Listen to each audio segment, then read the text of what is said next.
Hello students, now we'll start new chapter trigonometric functions. This is a very important chapter और जो हमने class 10th में trigonometry पढ़ी थी वो बहुत ही बेसिक ट्रिग्नोमेट्री थी। अब हमें उसे एक्सपेंड करना है और उसमें जहाँ तक हमने पढ़ा था उसके आगे की इसमें बात होगी। ठीक है, तो फंक्शन रिलेशन चैप्टर में पढ़ा है तो इसमें हम ट्रिग्नोमेट्रिक फंक्शंस के बारे में पढ़ेंगे, लेकिन उससे पहले हम कुछ बेसिक्स देखते हैं। So word trigonometry is derived from Greek words trigon and metron, which means measures of sides of a triangle. तो trigonometry में हम किसी triangle की sides और angles के relationship को study करते हैं. Now the next topic is angles. So we know that angle is a measure of rotation of a given ray about its initial point.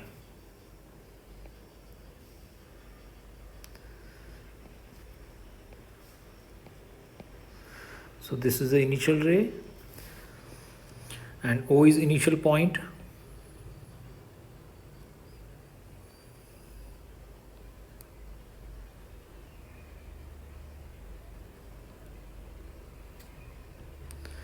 Now when this OA ray rotates about its initial point O and reaches to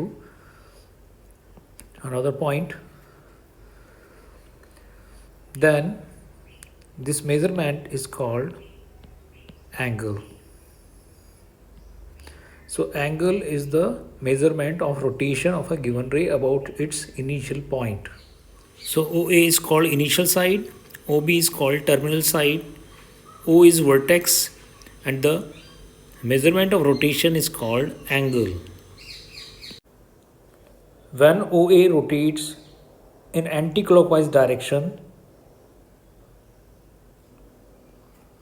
this is called a positive angle.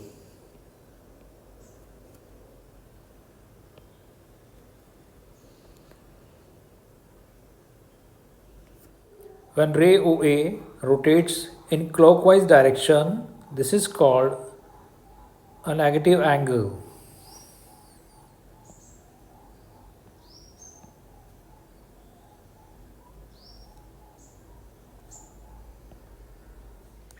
Now let's understand units of measurement of angles.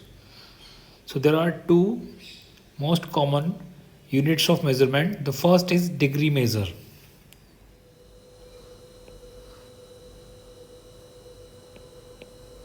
So when initial ray OA complete one revolution in anti-clockwise direction and reaches again at point A, like this, after completing one rotation it reaches again at point A. Okay, so this measurement of rotation in anti-clockwise direction, if we make 360 equal part of this measurement, if you make 360 equal parts,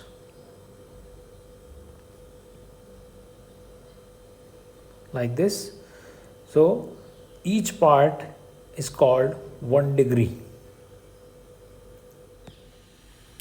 So if a rotation from initial side to terminal side is 1 upon 360th part of a revolution, then the angle is said to have a measure of 1 degree. So this is the definition of 1 degree. यानी एक जो revolution है उसका 1 upon 360th part जो होता है उसको हम कहते हैं 1 डिग्री. तो ये जो पूरा एक कंप्लीट रेवोल्यूशन था उसके हमने 360 इक्वल पार्ट किए और हर पार्ट को हमने कहा डिग्री.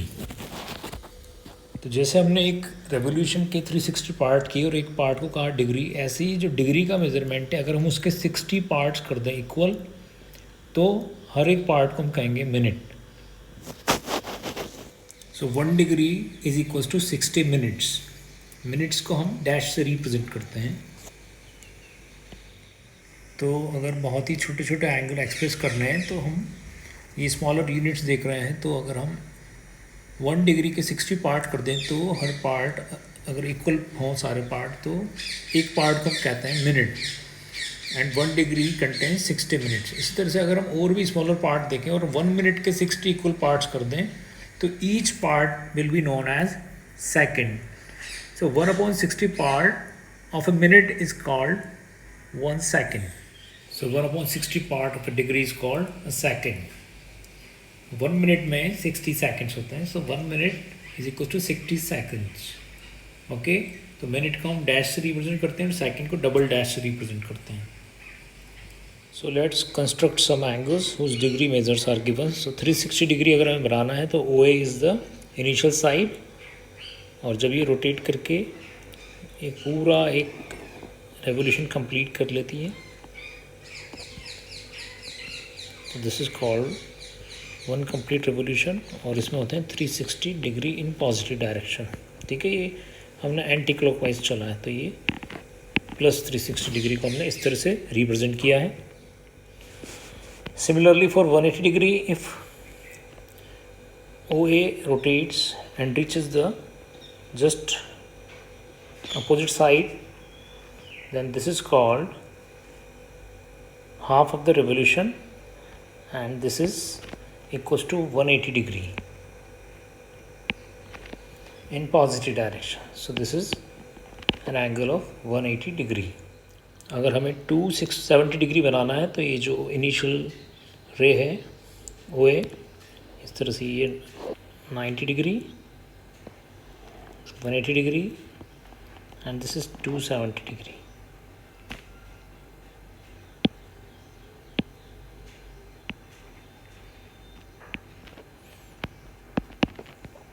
Positive side.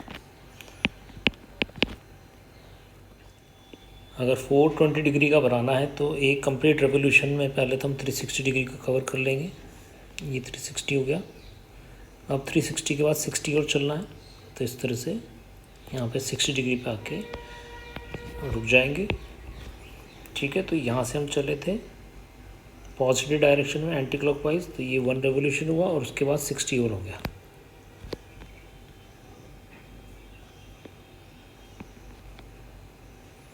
तो this is 420 degree. Similarly if you want to construct a negative angle, तो ये जो ओ ए है इनिशियल रे, जिससे हम क्लॉकवाइज चलेंगे 30 degree. So this is a negative angle in clockwise direction. So this is -30. तो अगर हमें -420 बनाना है, अभी हमने +420 बनाया था, so this is initial ray,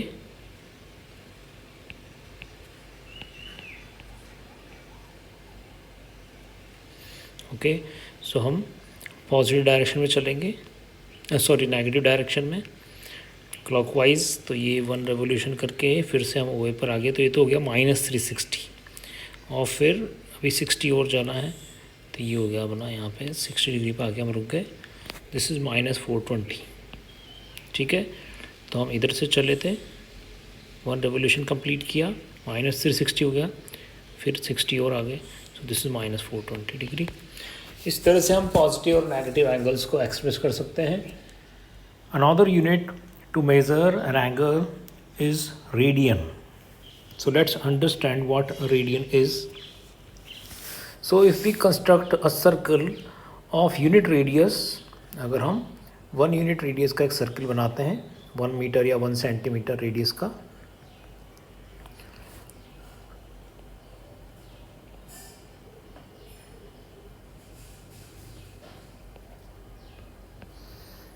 ठीक है। तो अगर हम 1 यूनिट रेडियस का हमने एक सर्किल बनाया है और हम इसकी रेडियस के बराबर का ही एक आर्क लें, यानी 1 यूनिट रेडियस का सर्किल है और 1 यूनिट का ही अगर हम एक आर्क लेते हैं, इस आर्क का मेज़रमेंट भी 1 यूनिट है, तो ये जो आर्क सेंटर पर एंगल बनाता है, ठीक है, ये जो आर्क है 1 यूनिट लेंथ का उसने 1 यूनिट का ही जो सर्किल है उसके सेंटर पे जो एंगल बनाया है इसको हम कहते हैं 1 रेडियन। ठीक है, ये इसकी डेफिनेशन है। The angle subtended at the centre by an arc of unit length, यानी 1 मीटर लेंथ या 1 centimetre length, in a circle of unit radius, यानी यूनिट रेडियस के सर्किल पर यूनिट लेंथ का आर्क जो एंगल बनाता है उसको हम कहते हैं 1 रेडियन। सिमिलरली 2 यूनिट लेंथ का आर्क 1 यूनिट लेंथ के सर्किल पे के सेंटर पे जो एंगल सबटेंड करता है उसको हम कहेंगे 2 रेडियन। ठीक है, अगर 1 यूनिट लेंथ का आर्क है और 1 यूनिट का सर्किल है तब जो एंगल बनेगा सेंटर पे उसको हम कहते हैं 1 रेडियन। और अगर आर्क की लेंथ हमने डबल कर दी तो एंगल भी डबल हो जाएगा। ठीक है, सिमिलरली 1 यूनिट लेंथ का आर्क अगर 1 यूनिट रेडियस के सर्किल के सेंटर पे नेगेटिव डायरेक्शन में एक एंगल सबटेंड करता है तो वो एंगल होता है -1 रेडियन, क्योंकि इसका डायरेक्शन नेगेटिव है। ठीक है, तो हमने देखा कि यूनिट लेंथ के सर्किल पर जो आर्क होगा उस आर्क की लेंथ के इक्वल होगा सेंटर पे बना एंगल। ठीक है, अगर यूनिट लेंथ की रेडियस वाले सर्किल पर जो आर्क है उसकी लेंथ 1 यूनिट है तो सेंटर पे एंगल बनेगा 1 रेडियन। अगर उस आर्क की लेंथ 2 यूनिट है तो वो 2 रेडियन का एंगल बनाएगा। ठीक है, तो अगर एक सर्किल का हम सर्कमफेरेंस देखें,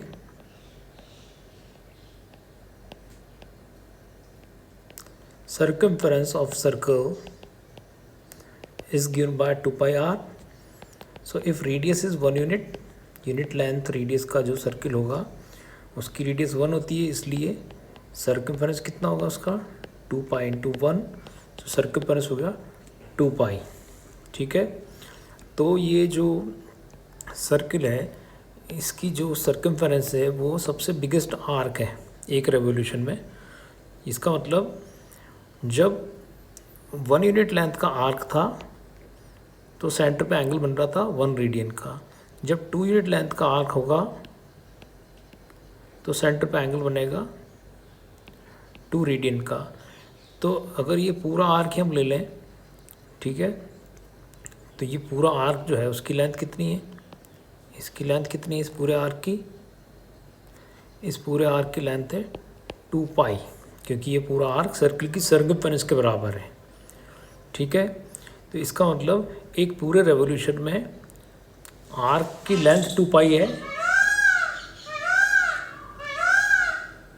तो अगर आर्क की लेंथ 2 पाई है तो सर्किल पे बना जो सेंटर पे बना एंगल होगा वो भी कितना होगा बच्चों, 2 पाई रेडियन। ठीक है, तो ध्यान रखना एक यूनिट लेंथ रेडियस का जो सर्किल होता है, एक यूनिट लेंथ रेडियस का जो सर्किल होता है उसमें एक कंप्लीट रेवोल्यूशन में सेंटर पे 2 पाई रेडियन का एंगल बनता है। So one complete revolution of initial rays subtends an angle of 2 pi radian at the centre. तो जैसे 1 यूनिट रेडियस का एक सर्किल था और 1 यूनिट लेंथ का ही हमने आर्क लिया तो सेंटर पे 1 रेडियन का एंगल बनता था। ठीक है, इसका मतलब ये हुआ कि जब आर्क की लेंथ और radius of the circle equal हो तो 1 रेडियन का एंगल बनता है। तो इसका मतलब अगर हम आर यूनिट का रेडियस वाला सर्किल लें और आर्क की लेंथ भी आर लें तो दोनों इक्वल होने की वजह से आर लेंथ का आर्क सेंटर पे 1 रेडियन का एंगल बनाएगा। ठीक है, ध्यान रखो जब भी आर्क की लेंथ और radius of the circle equal हो तो 1 रेडियन का एंगल बनता है। ठीक है, तो अगर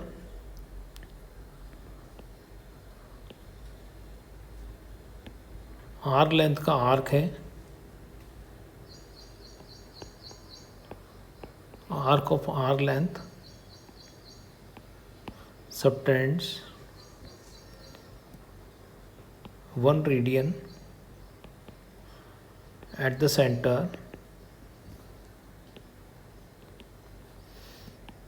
of a circle of radius r. ठीक है, यानी r रेडियस के सर्किल के सेंटर पर r लेंथ के आर्क ने 1 रेडियन का एंगल बनाया। तो अगर हम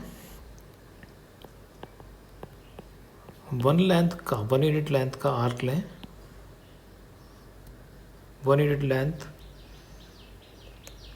का जो आर्क होगा वो कितना है, 1 रेडियन जो होगा उसकी जगह वो 1/r रेडियन का एंगल बनाएगा। ठीक है, eight the centre of the circle of radius r, यानी r लेंथ का था वो 1 रेडियन का बना रहा था।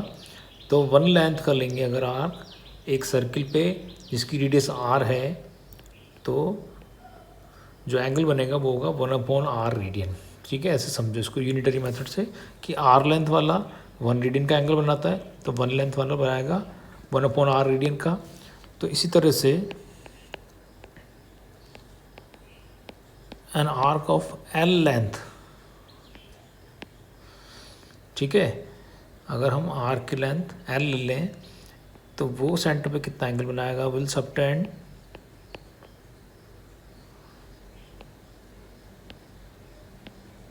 N angle of 1/r into l। ठीक है, तो l लेंथ का जो आर्क होगा, l लेंथ का आर्क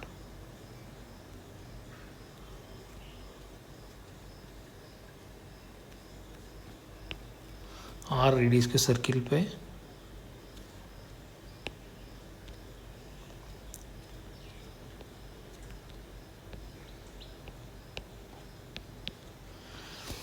जो एंगल बनाएगा सेंटर पे थीटा, उसका मेजरमेंट होगा l/r।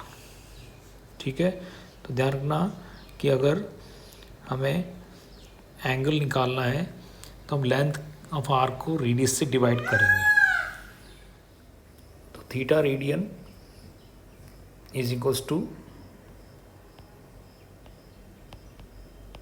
Length of an arc upon radius of the circle. तो अब से जो भी लेंथ देता है वो उसको रेडियस से डिवाइड करेंगे, तो जो आंसर आएगा उतने रेडियन का एंगल बन जाएगा। ठीक है, तो 1 यूनिट का लेंथ अगर 1 यूनिट रेडियस के सर्किल के सेंटर पे एंगल बनाएगा तो वो 1 रेडियन होता है। इस तरह से r लेंथ का जो मेजरमेंट का आर्क होगा वो r रेडियस के सर्किल पे जो बनाएगा वो भी 1 रेडियन होगा। तो अगर r लेंथ वाला आर्क सेंटर पे 1 रेडियन का एंगल बनाता है तो 1 लेंथ वाला बनाएगा 1/r और l लेंथ वाला बनाएगा l/r। ठीक है, तो इस फॉर्मूले से हम कितने भी रेडियस वाले सर्किल के किसी भी लेंथ के आर्क से सेंटर पे कितना एंगल बनता है वो हम फाइंड कर सकते हैं। तो ये रिलेशन याद रखें। Now let's understand the relation between radian and real numbers. तो अगर 1 यूनिट लेंथ का एक सर्किल है, उसका जो इनिशियल पॉइंट है दैट इज O, ठीक है, OA इज इनिशियल रे। अब ये A पॉइंट से पास होती है, हमने एक नंबर लाइन ड्रॉ की है, तो A पॉइंट जो है वो उस नंबर लाइन का वहाँ पे क्या है, 0 है। ठीक है, और अगर हम B साइड पे जाते हैं तो +1 +2 +3 नंबर आएंगे, और अगर Q की तरफ जाते हैं तो -1 -2 -3 आएंगे। तो अगर हम यहाँ पर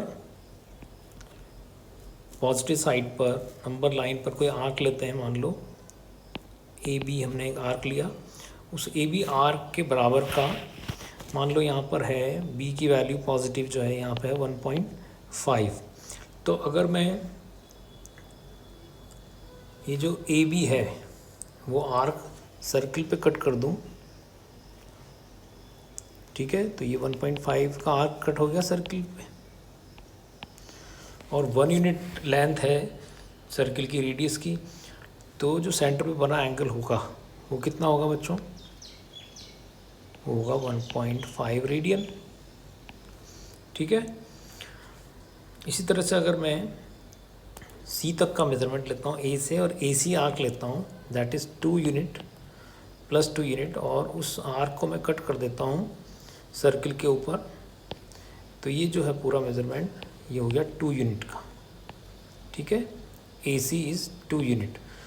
तो 1 यूनिट लेंथ की रेडियस वाले सर्किल के सेंटर पे 2 यूनिट लेंथ का जो आर्क है वो कितना एंगल सबटेंड करेगा, वो सबटेंड करेगा 2 रेडियन का, ठीक है। तो हम ये देख रहे हैं कि इस नंबर लाइन पे जो भी नंबर आ रहा है सर्किल पे भी उतना ही एंगल बन रहा है, ठीक है। तो इसका मतलब 1.5 का जो आर्क है 1.5 रियल नंबर है, ठीक है एक, और उसका अगर हम 1.5 यूनिट लेंथ का आर्क लेते हैं तो सर्किल के सेंटर पे 1.5 रेडियन का आर्क बन रहा है। और अगर 2 हम एक रियल नंबर चूज़ करते हैं 2, तो उसके कॉरस्पॉन्डिंग जो एंगल बन रहा है वो कितने रेडियन का है, वो 2 रेडियन का है। तो इसका मतलब ये हुआ कि हम हमारे जो रेडियन के एंगल हैं उन सबको हम सिंपली एक नंबर से रिप्रेजेंट कर सकते हैं। तो 2 रेडियन का जो मेज़रमेंट का एंगल है वो रियल नंबर 2 से ही रिप्रेजेंट होता है, तो हम उसको केवल 2 भी कह सकते हैं, ठीक है। सिमिलरली अगर हम Q की तरफ जाते हैं और ये D जो है यहाँ पे -1 है, AD का हम आर्क लें और सर्किल के ऊपर कट करें, तो ये -1 की जो लेंथ है वो सर्किल के सेंटर पे जो एंगल बनाएगी नेगेटिव साइड पे वो होगा -1 रेडियन, ठीक है। 1.5 कर लेंगे तो -1.5 रेडियन हो जाएगा। तो कहने का मतलब ये है कि रियल नंबर जो होते हैं वो रेडियन को रिप्रेजेंट करते हैं, ठीक है। अगर हम नंबर लाइन से एक नंबर चूज़ करें फॉर एग्जांपल -2, तो हम ये कह सकते हैं कि -2 जो है उसके कॉरस्पॉन्डिंग जो एंगल है दैट इज़ -2 रेडियन, क्योंकि जब भी हम -2 का आर्क लेंगे सर्किल के ऊपर लगाएंगे और एंगल को मेज़र करेंगे तो वो -2 रेडियन का ही निकलेगा। तो ध्यान रखो real number and radians are one and the same thing. हर रियल नंबर उसके कॉरस्पॉन्डिंग एक रेडियन में एंगल को रिप्रेजेंट करता है। तो -2.5 यूनिट लेंथ का आर्क जो है वो सेंटर पे -2.5 रेडियन का एंगल बनाता है नेगेटिव डायरेक्शन में। तो इसका मतलब ये हुआ कि हम -2.5 नंबर बोलें या -2.5 रेडियन बोलें, दोनों एक ही चीज़ है। Now our next topic is relationship between degree and radian. तो देखो एक यूनिट लेंथ का जो हमने सर्किल लिया 1 मीटर सेंटीमीटर कुछ भी यूनिट लेंथ, तो उसमें एक कंप्लीट रेवोल्यूशन जब एक कंप्लीट रेवोल्यूशन हुआ तो ये जो पूरा आर्क कवर हुआ इसकी लेंथ कितनी थी, इसकी लेंथ थी 2 पाई, ठीक है। हमने निकाला था अभी, क्योंकि 2 पाई आर होती है सर्कमफेरेंस, रेडियस यहाँ पे 1 है इसलिए सर्कमफेरेंस होगी 2 पाई इंटू 1 दैट इज़ 2 पाई। तो ये जो पूरा एंगल कवर हुआ पॉजिटिव डायरेक्शन में, ठीक है, ये कितना हुआ, ये हुआ 2 पाई रेडियन का, क्योंकि लेंथ जो आर्क की है that is 2 pi. 2 pi length का जो आर्क है 1 यूनिट रेडियस के सर्किल के सेंटर पर 2 पाई रेडियन का एंगल बनाएगा। हमने पढ़ा है कि जो लेंथ की आर्क होती है उतना ही सेंटर पे एंगल बनता है, ठीक है। और डिग्री में ये जो एंगल है मैं बताया कि 1 रेवोल्यूशन में 360 डिग्री का एंगल बनता है। तो इसका मतलब ये हुआ कि 2 pi radian is equals to 360 degree और pi radian is equals to 360 degree upon 2 that is 180 degree. तो ध्यान रखना रेडियन में जो पाई रेडियन है वो 180 डिग्री के बराबर होते हैं, ठीक है। तो therefore 180 degree is equals to pi radian. तो इसलिए 1 डिग्री कितना होगा, पाई अपॉन 180 रेडियन। यानी अगर डिग्री को रेडियन में चेंज करना हो तो पाई अपॉन 180 से हम मल्टीप्लाई कर देंगे, ठीक है। और हम ये भी कह सकते हैं कि 1 रेडियन जो होगा ये पाई अपॉन 180 को उधर ले जाएं तो उधर जाके 180 अपॉन पाई हो जाएगा। सो 180 अपॉन पाई डिग्री के बराबर होगा। तो ये हम ध्यान रखें कि जब रेडियन को डिग्री में चेंज करना हो तो will multiply by 180 upon pi, और जब डिग्री को रेडियन में चेंज करना हो तो will multiply by pi upon 180। For example हमें 30 डिग्री का एंगल जो है उसको रेडियन में चेंज करना है, तो 30 डिग्री को हम पाई अपॉन 180 से मल्टीप्लाई कर देंगे तो आ जाएगा पाई अपॉन 6 रेडियन। ठीक है, 60 डिग्री का अगर एंगल है उसको हमें रेडियन में चेंज करना है तो 60 इंटू पाई अपॉन 180 कर देंगे तो हो जाएगा पाई अपॉन 3 रेडियन। ठीक है, अगर हमें 270 डिग्री का एंगल है और उसको रेडियन में चेंज करना है तो 270 इंटू पाई अपॉन 180 तो ये जाएगा 3 pi upon 2 radian. In this way we can convert degree into radian and radian into degree. ठीक है, तो अगर हम चाहें तो 3 पाई अपॉन 2 जो है इसको अगर हम रेडियन में एक्सप्रेस कर सकते हैं तो केवल 3 पाई अपॉन 2 लिख सकते हैं, रेडियन लिखने की ज़रूरत नहीं है। ठीक है, तो ये नोटेशनल जो कन्वेंशन है इसको हमें याद रखना पड़ेगा कि जब भी किसी एंगल को हमें लिखना हो डिग्री में तो उसके आगे हमें डिग्री लगानी पड़ेगी, और अगर किसी एंगल को हमें केवल रेडियन में एक्सप्रेस करना हो तो उसको केवल हम वैल्यू से रिप्रेजेंट कर सकते हैं, उसमें हमें कुछ लिखने की ज़रूरत नहीं है। ठीक है।